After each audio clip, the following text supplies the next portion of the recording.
Hello everyone, welcome to another video tutorial, and in this video we are going to discuss about structure of nephron. In previous videos we discussed about the structure of kidney and its function, and in this video we will see the nephron and its function. So what is nephron? Nephron is the functional unit of kidney. Nephron जो होता है ये kidney का functional unit होता है. Nephron ये हमारी body में वेस्ट एलिमिनेशन का फंक्शन परफॉर्म करता है and it helps in osmoregulation, in maintaining the osmoregulation. Nephron जो है इसके पास एक बंच ऑफ कैपिलरीज रहता है और एक रीनल ट्यूबुल प्रेजेंट रहता है. So nephron is approximately 4 to 6 centimetre long, having renal tubule and a bunch of capillaries which is called as glomerulus. जो नेफ्रॉन रहता है, इस नेफ्रॉन के अंदर जो रीनल ट्यूबुल है, इस रीनल ट्यूबुल के अंदर अलग अलग रीजन्स रहते हैं. जैसे कि एक जो सबसे स्टार्टिंग में इनिशियल पोर्शन रहता है उसे हम लोग कहते हैं Bowman's capsule. Next, after Bowman's capsule there is a highly coiled structure which is called as proximal convoluted tubule. The proximal convoluted tubule as PCT. After PCT there will be long loop like structure or a hairpin like structure which is called as loop of Henle, and after loop of Henle there will be again a last coiled portion which will be called as DCT, and this DCT opens into collecting tubule which further opens into collecting duct. Let's discuss each structure in detail. सबसे पहले हम लोग देखते हैं glomerulus क्या होता है. तो ये जो बॉमन्स कैप्सूल रहता है, इस बॉमन्स कैप्सूल के कैविटी में, यानी कि ये जो कप शेप स्ट्रक्चर है उसकी कैविटी में नेटवर्क ऑफ कैपिलरीज प्रेजेंट रहता है और इस नेटवर्क ऑफ कैपिलरीज को ग्लोमेरुलस कहते हैं. This network of capillaries which is present inside the cavity of Bowman's capsule, this will be called as glomerulus. This will be called as glomerulus. Now this glomerulus and this Bowman's capsule, this cup shaped Bowman's capsule and glomerulus will together called as Malpighian tubule. This will be called as Malpighian body or also called as capsular body. So this Bowman's capsule, this cup shaped structure which is called as what? Bowman's capsule, along with Bowman's capsule के साथ यहाँ अंदर जो capillaries का network present रहता है, इन दोनों को मिला के हम लोग क्या बोल सकते हैं, इसे माल्फिजियन बॉडी कहते हैं. Together it is called as what? Malpighian body. Now ये जो पूरा रीनल ट्यूबुल रहता है, ये renal tubule it is made up of squamous simple epithelial cells. This whole renal tubule is made up of simple epithelial cells. Now ये जो बॉमन्स capsule होता है, इस बॉमन्स कैप्सूल के पास दो लेयर रहती है. बॉमन्स कैप्सूल के अंदर दो लेयर प्रेजेंट रहती है. ये जो बाहर की लेयर रहती है, आउटर मोस्ट लेयर रहती है, इसे कहते हैं parietal layer. This is called as what? Parietal layer. And parietal layer के अंदर ये जो अंदर साइड से जो लेयर रहती है, इसे कहते हैं हम लोग visceral layer. This is called as what? Visceral layer. So in this way Bowman's capsule has two layers. One will be the outer layer, एक बाहर की लेयर रहेंगी, उसे हम लोग कहेंगे पैराइटल लेयर, और एक अंदर की लेयर रहती है, उसे कहते हैं हम लोग विसरल लेयर. ये जो विसरल लेयर रहती है, विसरल लेयर के अंदर स्पेशल टाइप के एपिथेलियल सेल्स प्रेजेंट रहते हैं, squamous epithelial cells which are called as podocytes. So इस तरह से यहाँ पे विसरल लेयर के अंदर जो है स्पेशल सेल्स प्रेजेंट रहते हैं जो फुट लाइक अपीयरेंस क्रिएट करते हैं, उन्हें कहते हैं podocytes. So this are called as what? Podocytes. Now ये पोडोसाइट्स प्रेजेंस होने के वजह से, पोडोसाइट प्रेजेंट होने की वजह से बीच में जो है गैप फॉर्म होती है. In between podocytes there is gap, and this gap which is present between podocytes, जो पोडोसाइट्स के बीच में जो गैप होती है, इसे कहते हैं filtration slit. This is called as what? Filtration slit.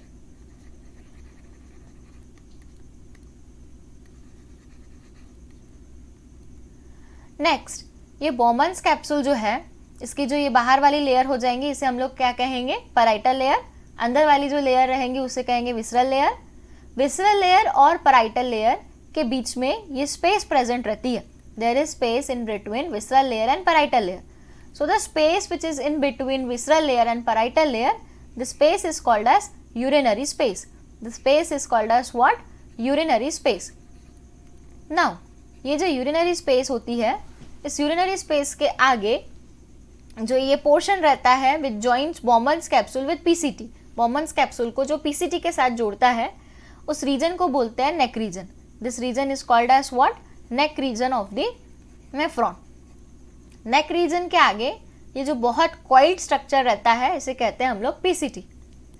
PCT जो है इसके अंदर माइक्रोविलाई यानी ब्रश बॉर्डर प्रेजेंट रहती है.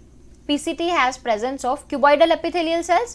Cuboidal epithelial cells also has brush border which are called as microvilli. PCT के अंदर microvilli present होने की वजह से surface area बढ़ता है और surface area जैसे ज़्यादा होगा तो reabsorption और ज़्यादा होगा.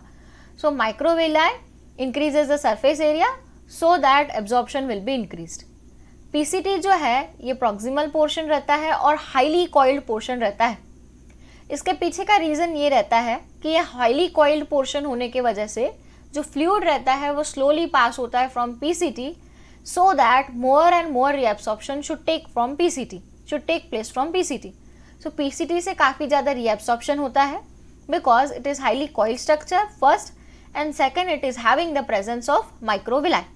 Microvilli increases the surface area so that the absorption of the fluid also increases. जो पीसीटी होती है उसके आगे हेयरपिन लाइक स्ट्रक्चर होता है और जो पीसीटी के आगे ये हेयरपिन लाइक स्ट्रक्चर है इसे हम लोग कहते हैं loop of Henle. This loop of Henle has two limbs. Loop of Henle जो होता है इसके पास दो लिम्स रहते हैं. One is ascending limb and another is descending limb. One will be the ascending limb and another will be the descending limb. So ये वाला जो लिम्फ है, ये वाला जो कि ऊपर से नीचे की तरफ आ रहा है, इसे हम लोग कहेंगे this will be called as what? Ascending lymph. Ascending lymph of loop of Henle. This ascending lymph is thicker in nature. Nature के अंदर ये thick रहता है. So because it is thick in nature, तो ये water reabsorption नहीं कर पाता है. It is water impermeable, so it doesn't perform water reabsorption.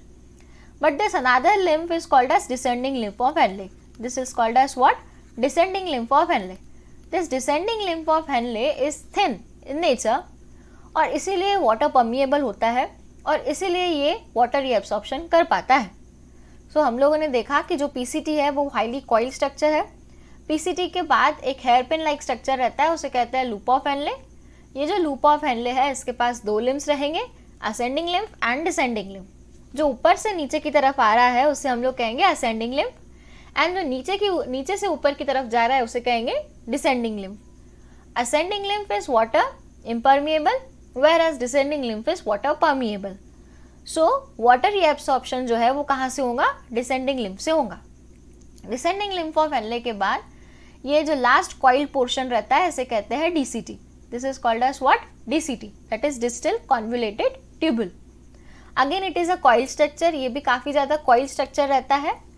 Next ये जो DCT रहता है it performs the function of tubular secretion in urine formation.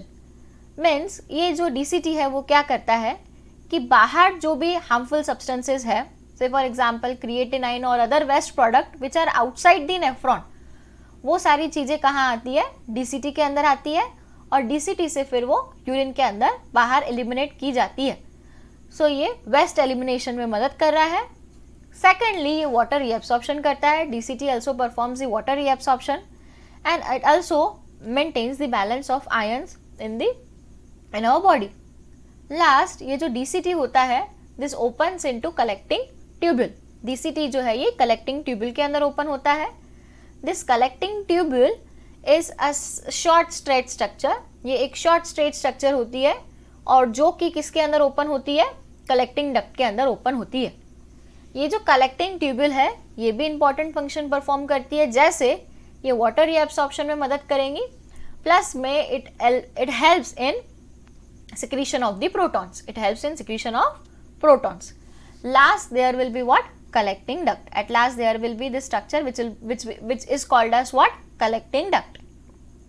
As we know, kidney is having two major region. When you will see the LS of kidney, जब आप लोग kidney का LS देखोगे तो तब आपको पता लगेगा कि जो बाहर का पोर्शन रहता है, आउटर मोस्ट पोर्शन रहता है, उसे हम लोग कहते हैं कॉर्टेक्स, और जो अंदर का डीप पोर्शन रहता है उसे हम लोग कहते हैं मेडुला। सो जनरली जो ये पीसीटी वाला पोर्शन है, ये बॉमन्स कैप्सूल और डीसीटी, ठीक है, तो ये बॉमन्स कैप्सूल और ये पीसीटी वाला पोर्शन और ये डीसीटी, ये तीन पोर्शन किडनी के कॉर्टेक्स रीजन के अंदर प्रेजेंट रहते हैं, और ये जो लूप ऑफ हेनले है जो कि एक्सटेंडेड पोर्शन है और ये कलेक्टिंग डक्ट है, this two portions are present in the medullary region of the kidney, ये किडनी के मेडुलरी रीजन के अंदर प्रेजेंट रहते हैं। अकॉर्डिंग टू दिस, जो नेफ्रॉन है इसके दो टाइप होते हैं, one is cortical nephron and another is the juxtamedullary nephron. वो नेफ्रॉन जिसका लूप ऑफ हेनले बहुत बड़ा है और कलेक्टिंग डक्ट भी बड़ी है, जो कि मेडुला के अंदर एक्सटेंड है डीपली, उन्हें कहते हैं हम लोग juxta medullary nephron. But on the other hand, जो नेफ्रॉन जिनका लूप ऑफ हेनले छोटा है और कलेक्टिंग डक्ट भी छोटी है, जो कि इतना ज़्यादा डीप मेडुला के अंदर नहीं प्रेजेंट है, लूप ऑफ हेनले और कलेक्टिंग डक्ट, उसे हम लोग कहते हैं cortical nephron. So based on the length of loop of Henle, how much it is present in the medullary portion, the nephrons are of two types as cortical nephrons and juxtamedullary nephron. Moving forward, ये जो portion है जिसे हम लोग कहते हैं glomerulus, यहाँ एक जो है रीनल आर्ट्रियोल एंटर करती है, ठीक है, रीनल आर्ट्रियोल का एक ब्रांच हम लोग बोल सकते हैं, या एक ब्लड वेसल जो है, फाइन ब्लड वेसल, ये एंटर करती है और इसे कहते हैं afferent arteriole. This is called as what? Afferent arteriole. So this afferent arteriole carries blood towards the glomerulus. Glomerulus की कैपिलरीज जो रहती है उसके तरफ ब्लड कौन लेके जाता है? तो एफरेंट आर्ट्रियोल लेके जाती है। फिर बहुत सारी फाइन वेन्स ये मिल के जो है क्या बनाती है? They use to form efferent arteriole. तो ये जो बाहर निकल रहा है स्ट्रक्चर, इसे कहेंगे हम लोग efferent arteriole. This structure will be called as efferent arteriole. So the structure which is entering, or the fine blood vessel which is entering, which will be called as afferent arteriole. But जो leave कर रही है उसे हम लोग कहेंगे efferent arteriole. Remember, the afferent arteriole has more diameter as compared to that of efferent arteriole. So blood enters in a pressure, in a type of a pressure in glomerulus, which will helps in urine formation. After that, कि ये जो PCT होता है इसके आजू बाजू भी काफ़ी ब्लड वेसल्स प्रेजेंट रहती है, डीसीटी के भी आजू बाजू बहुत सारी ब्लड वेसल्स प्रेजेंट रहती है, उसे कहते हैं peritubular space, peritubular capillaries, that is called as what? Peritubular capillaries. Along with that, उसके साथ साथ ये जो लूप ऑफ हेनले है, इस लूप ऑफ हेनले के आजू बाजू भी बहुत सारी कैपिलरीज का नेटवर्क प्रेजेंट रहता है, और ये जो लूप ऑफ हेनले के आजू बाजू कैपिलरीज का नेटवर्क प्रेजेंट रहता है, इसे कहते हैं वेसा रेक्टा, that is called as what? Vasa recta. So this was all about the structure of nephron. एक बार फास्ट में रिवाइज कर लेते हैं हम लोगों ने क्या देखा. So we saw nephron which is a functional unit of kidney, जो किडनी का एक फंक्शनल यूनिट होता है. इसके अंदर एक बंच ऑफ कैपिलरीज रहती है जिसे कहते हैं ग्लोमेरुलस, और इसके अंदर रीनल ट्यूब्यूल रहती है. रीनल ट्यूब्यूल के अलग अलग रीजन्स है. जो स्टार्टिंग का ब्लंट एंड रहेगा, जो कप शेप स्ट्रक्चर रहेगा, उसे कहेंगे बॉमन्स कैप्सूल. बॉमन्स कैप्सूल के बाद एक नेक पोर्शन रहता है, और उसके बाद एक हाईली कॉइल स्ट्रक्चर रहता है जिसे कहते हैं हम लोग PCT. This PCT will be followed by loop of Henle, and after the loop of Henle there will be DCT which will open into collecting tubule and lastly into collecting duct. PCT, DCT and loop of Henle plays a very important role in reabsorption and in urine formation. Bowman's capsule जो है, it is having podocytes on visceral layer, and outer layer is called as what? Parietal layer, and filtration slits are present in between podocytes. Hope you will like this video. Thank you for watching.